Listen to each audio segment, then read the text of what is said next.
All right, Aries, welcome to your weekly Sidereal Astrology forecast. This is for January 22nd to the 28th of 2018. So I did end up catching a cold this weekend, so I won't be doing any video with this, but I did want to make sure that you do get the information. So let's go ahead and have a look at the chart like we normally would here. Last weekend, coming into this week, you did have the Sun and Venus shift into your 10th house of career or of your productive life, or your public image. So that's the shift of focus. I think it's a great week for this stuff, whether you're developing your career, achievement, success, long-term goals. Great source of prana and life force, not to mention you can be enjoying it this week with Venus, and even maybe forming some relationship connections through your career or public life in some sense, which will really be the case over the next few weeks, but you may have noticed that shift this week. So in terms of the actual aspects, everything's pretty much involving Mercury in terms of aspects.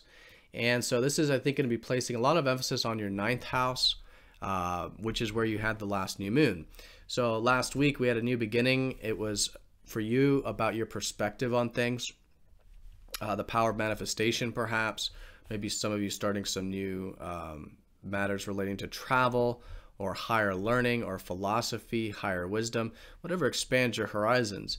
And so this area is going to be transforming here this week, as around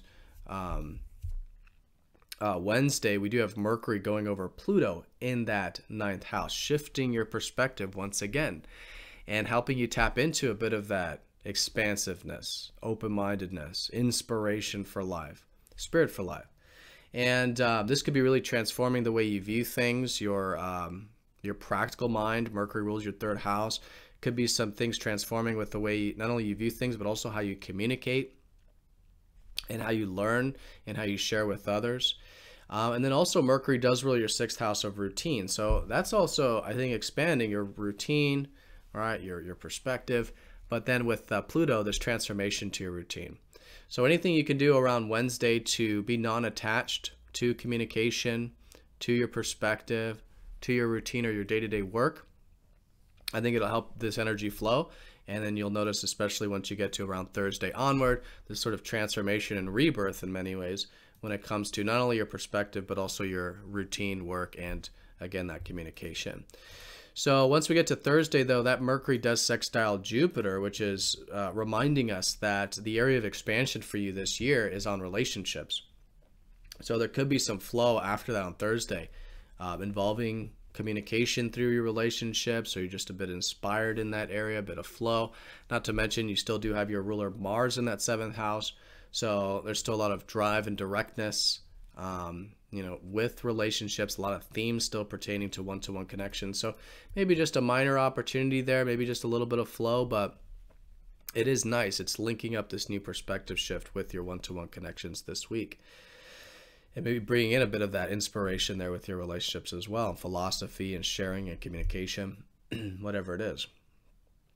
All right, and then once we get into about Saturday, Sunday, then Mercury does square up to Uranus. So this is more on the challenging side. Collectively, of course, your personal chart will determine this. But this could be a little bit of stress, or a lot of things coming at us, or we're very busy. We're all going to be experiencing it differently. But a really good way of working with this, I think, is to remember to detach, let go of what's outside of your control is really helpful. I think that's what Uranus has been showing you, so to speak, in the 12th house over the past 8 years. And so, living presently, surrendering what's outside of your control, and probably realizing that that's the real peace and that's the real freedom that you want deep down, right? It's obviously there's layers, there's material things, there's the external environment, but deep down, I mean, the true freedom of life is that of spiritual peace, right? Of living in the present moment, of true acceptance. So anything you can do to challenge yourself with that, maybe it's rest for some of you, maybe it's meditation, stuff like this could be a very constructive way of working with the weekend. And that's what squares are, is about constructively implementing and developing. In this case, this whole new perspective shift that I think is taking place has been and is continuing this week to take place. Now you can integrate that with the present moment and more peace and tranquility in your life, which is, again, what you're probably wanting some freedom with. All right, so Aries, have a fantastic week. Thank you for watching. I hope this was helpful. And I'll see you all next week for the next forecast. Take care.